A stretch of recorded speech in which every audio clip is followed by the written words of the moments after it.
Crick. With a deafening screech, the doors of the intercontinental train car slowly grind open. A green-tinted figure rides the flow of the crowd into the cabin and quickly strides over to her cramped window seat. I'm on the train. I'll be back once the request is complete. Diane will manage the squad's affairs while I'm away. I would also urge everyone to rationally consider my proposal. After sending that message to the squad's chat group, Zoe puts down her comm terminal and turns her gaze outside the train window. Somewhere in a place where she cannot see, a gigantic MBV is encamped in the wilderness over 10 kilometers away from the supply station. Just then, metal shutters close over the armored glass windows of the cabin, obscuring everything from view. With nothing to look at, Zoe shifts her gaze to look inside the cabin. More and more people file into the cabin, filling up the seats around her. Soon, there is a loud whistling as the fully loaded train lurches into motion, gradually picking up speed as it pulls out of this tiny supply station. And also away from the Elmo. 1 week ago, aboard the Elmo, has set off once again after the mission to render emergency assistance to 404. It's a continuation of the story. We're heading toward Vib to keep with our promise with Kalina. Ever since we got caught up in this crazy commission, the masterminds hidden within the shadows have gradually come to the fore. As a result, the agreement that has bound me for 10 years has begun to lapse. Girls, Frontline 1! And the number of dolls who just so happy to return to the Elmo has grown as well. While meeting old friends again is always a joyous occasion, it does lead to some awkward moments at times.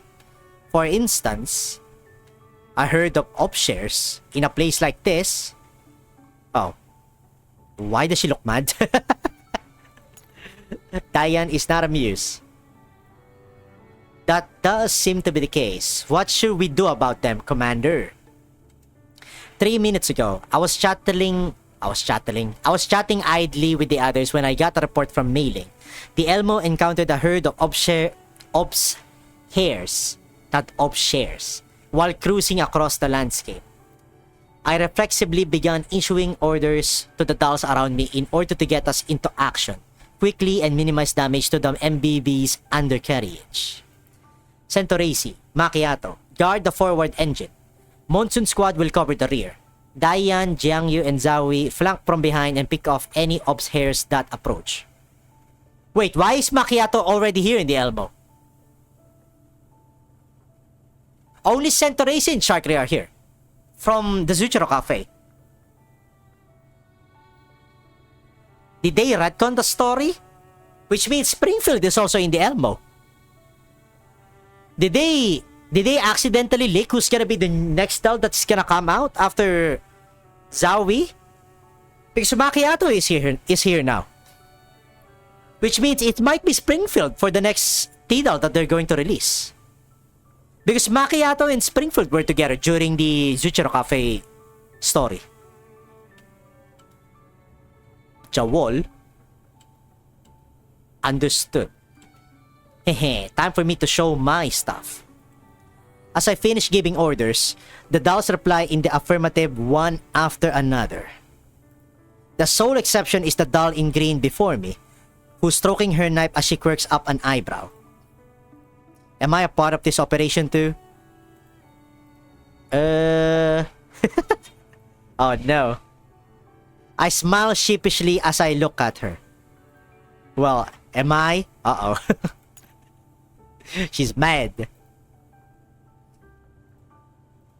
After realizing what I have done, I look at Zoe and the embarrassed smile fades from my face. During the years since I left Griffin, Diane, Jiangyu, and CZ-75, who hadn't arrived in time to meet me, found each other in the contamination zones, started traveling together, and eventually formed a band. Did I read that right? Bandcom Tactical Squad. Monsoon Squad. Did they... Did they accidentally leave just these words? You know, I'm just gonna pretend I did not see it. When Diane and Jiangyu came to my aid, Zawi, the leader of Monsoon Squad, accompanied them without complaint. Strictly speaking, however, she and her squad are not part of the Elmo, and as such, I have no authority over her or any right to give her orders. I'm sorry, I started barking orders without realizing it, and I didn't seek your opinion on the matter. Still, this is something of an emergency, so would you mind if I borrow 2 of your members for the time being? Naturally, if you were willing to help out too. I don't mind at all. As the saying goes, when in Rome, do as the Romans do. That said, Monsoon Squad has not conducted many joint operations with other tactical units in the past, so we're not really used to it. Aw, what do you mean you're not used to it? Just stay on the Elmo for a few more days and you'll be right at home. Jiangyu walks over with a cheerful smile on her face and pats Zawi on the shoulder. The commander is super trustworthy, you know? When it comes to fighting, just leave everything to him. Right, let's go then. Zawi nods and says no more. She follows Jiangyu and the others as they jog down the corridor. As I watch her eye-catching green silhouette shrink into the distance, I shake my head. Groza hears me and approaches, tactical tablet in hand. Hey! Commander, should we hold a welcome party for Monsoon Squad? I just checked. We have some decorations left over in the storeroom. No, let's leave the welcome party for later. We still don't know what Monsoon thinks about all this, and CZ-75 isn't with them either. It will be very awkward if they end up declining our offer. In that case, what if we have Monsoon Squad put on a guerrilla performance? They just finished an emergency reinforcement mission, so having them put on a show would be a way for them to relax. You can use this as an opportunity to have a good chat with the rest of Monsoon too. That does sound like it's worth a try. Can you help me make the arrangements, Groza? Just leave it to me. Oh yes, Commander, there's one more thing. She hands me her tablet. The screen shows a new email from Defh. Investigate unusual Bar Jaeger activity. Defh sure knows how to saddle me with more work. Can we not take this one? We barely just scraped together this few days of free time. But Commander, the payout for this commission is the biggest we have recently gotten. And besides, Defh hands out commissions based on a contractor's previous performance. Let me guess, we're in the red again. Most perceptive, Commander. We spent a lot on that operation to assist 404, and now that we have more people on the Elmo, we may have to throw ourselves on Miss Callan's mercy when we arrive in Elbib. At this rate, it will be a mercy if we actually make it to Elbib in the first place. Take care of this commission too. We'll head out once Monsoon Squad does the show. Understood. Okay. 2 days ago, on the Elmo. The lounge is packed with people even though it's close to midnight. Monsoon Squad's first guerrilla live has just ended in a resounding success. Marvelous! Your dancing was magical, Jiangyu. I thought Miss Diane's Guizhang music was moving too.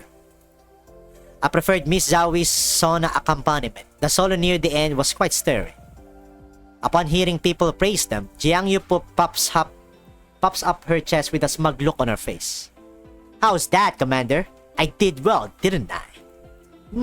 Yes you did. My hands are actually sore from clapping. Too bad we couldn't do the complete show because Faye isn't here. Oh, that's Faye. CZ-75. If all of Monsoon were here and we had Faye to play the drums for us, we'd really bring the house down. Isn't that right, Big Sis? Big Sis? Big Sis? Zawi? Jiangyu merrily grabs Diane with one hand and Zawi with the other, placing herself between them. Yes, I do hope Faye will be able to return soon. My dear sister's been rather listless while handling the drums without Faye around to be her sparring partner. Every member of Monsoon truly is indispensable. Diane smiles and squishes Jiangyu's cheeks. In contrast, Zawi puts the sauna away and silently takes a step away from the group. That would depend on the circumstances. At times, removing an unnecessary cord improves the piece as a whole. What's that supposed to mean? Since when did Big Sis put unnecessary stuff into her work? There aren't any in Monsoon's compositions, but the same does not necessarily apply to others. Zawi shoots me a meaningful look. Huh? What do you mean others? You're just looking for a reason to slack off, aren't you? Big Sis, see what she's doing. Jiangyu pouts in annoyance, but Zawi pays her no further heed, merely nodding to me in acknowledgement before leaving the group entirely. She finds a quiet corner and begins looking at her communications terminal. The lounge is warmly lit and full of light, yet this green figure seems to radiate an aura that deters others. Occasionally, curious dolls try to approach her, but in the end, they are driven off by Zoe's cold intensity. I should take this opportunity to speak with Zoe. After making up my mind, I begin heading toward her.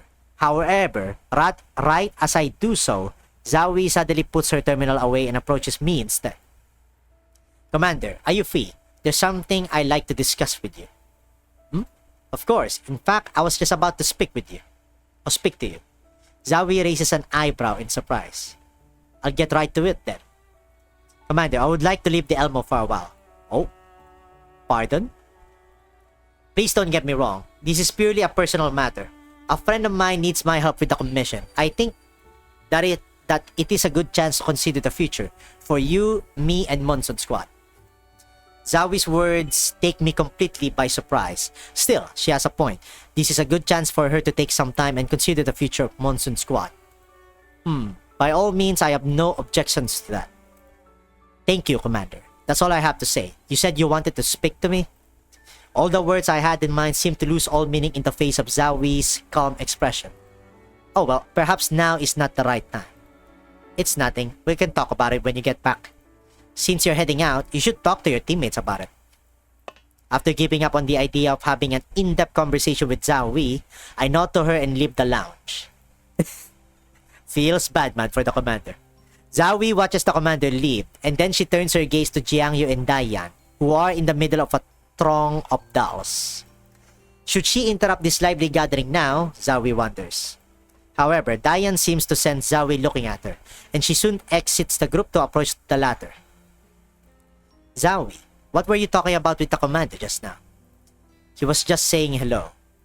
Was he? You seem rather subdued tonight for some reason. Are you still not used to this place? I apologize for not being considerate. It was my fault for asking you to come all the way out here with us. There is a worried look on Diane's face, as though she already knows what's weighing on Zoe's heart. However, Zoe dismisses it with a slight shake of her head. You don't have to apologize. We're a team, and it's only natural that we should travel together. Trusting in you was also a collective decision, and Faye would have come too if she were able. Thank you. With that being said, would you like to meet some of my past friends? Miss Groza mentioned she'd hoped tonight would help you get acquainted with everyone, but it appears to have inconvenienced you instead. Zoe shakes her head again. There's no need for that. We still have a lot of time. We don't have to rush things. After this roundabout refusal, the two of them briefly fall silent. Zoe once again glances toward the center of the lounge, where Jiangyu is happily discussing the finer points of her performance with several of the Elmo dolls in the space that was cleared out for their show. She contemplates her words for a moment, and then she speaks again. What do you plan to do after this? Will you stay on the Elmo? What we plan to... Zoe, are you sure? Are you saying you're not going to stay with us? I am simply unsure as to whether remaining here is the right choice. Monsoon Squad out to be like the wind, should we not? Constantly on the move, constantly setting out on a new travels. At the very least, that was what I believed when I first agreed to become leader. Zoe. Hey, big sis, Zoe, what's going on? You both look so serious. Let me in on it too. Upon seeing Diane and Zoe whispering to each other, Jiangyu immediately excuses herself and scampers over, inserting herself between the two of them. Jiangyu, we are discussing Monsoon's future. Zoe doesn't give Diane the chance to soften the blow. If we remain on the Elmo, then will Monsoon still be Monsoon? I want to know what you and Faye think about all this. Of course we will. Monsoon's the same anywhere we go, right? No, wait. Why are you talking about this all of a sudden? And why did you bring Faye into this? What are you getting at, Zoe? After her outburst, Jiangyu glances over at Diane's frowning face, and understanding gradually dawns on her. Ah, wait. Are you saying you want to break up Monsoon? Jiangyu's sudden exclamation draws a few curious looks from the nearby dolls.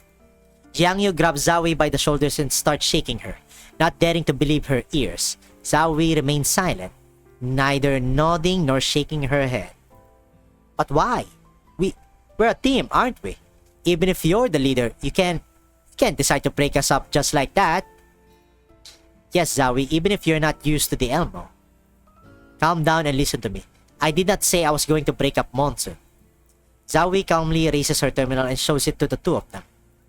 I might be the squad leader, but I have never once felt that Monsoon's fate is mine to decide. I know that the Elmo and the Commander have a place in your hearts, just as I know Monsoon has a place in ours. Therefore, what I put forward was merely a suggestion, one that requires Faye's involvement as well. Let me see. Jiangyu studies the terminal and finds the latest message in the squad's group chat. I would like you to decide on the future of Monsoon Squad's roster before I finish my commission. Huh? Wait, what commission? Did Monsoon Squad get a new commission? No, not Monsoon Squad, just me. I received a personal request from an old friend just now. Do you remember Amida? Amida? That name sounds familiar. Isn't she that broker friend of yours who saved you and helped fix up your frame? Indeed. She asked me to help bodyguard a friend of hers. I checked the location of the commission and it's located in a nearby city. It's just a few hours away by train. So you're going to run off by yourself to handle a commission and you're leaving us here to... To what? Decide whether you're staying or going? Zoe, do we even need to think about this? Jiangyu. Oh. Of course you do. Monsoon has never encountered a situation like this before, and I believe that we all need to take some time to think about it. In any case, I've already spoken to the commander about leaving the Elmo for the time being. I see. So that exchange just now was... Did the commander agree to it? Zoe nods. Alright, I understand. Big sis. Jiangyu tugs unhappily on Diane's sleeve, but the latter merely nods. It seems she has accepted Zoe's suggestion. In that case, how much time will we have to decide? Zoe turns to look at Diane. Her expression seems much more composed in contrast to Diane's worried look and Jiangyu's scowling face. Not too long. The commission will be 2 weeks long. I hope that when we meet again, we will be able to make a decision that none of us will regret.